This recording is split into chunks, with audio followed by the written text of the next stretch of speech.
Ang pinakamahalagang leader na pinatay ng sariling kaibigan ay nagbago sa Afrika sa loob lamang ng 4 na taon. Taong 1983, Ouagadougou, Burkina Faso. Isang militar na opisyal ang naging presidente ng isa sa pinakamahirap na bansa sa Afrika. Binakunan niya ang milyon-milyong bata, nagtanim ng milyon-milyong puno, ginawa niyang sariling sikap ang pagkain ng buong bansa habang kumikita lang ng $450 bawat buwan. Nilabanan niya ang katiwalian, tumanggi sa tulong ng mga dayuhan.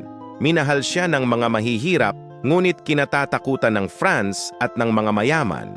Ngunit may kaibigan siyang pinagkakatiwalaan ng lubos, ang taong tumulong sa kanya na makamit ang kapangyarihan.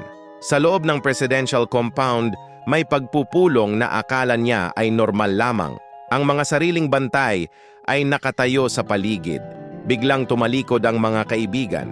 Nagtutok ang mga baril, putok sa loob ng opisina.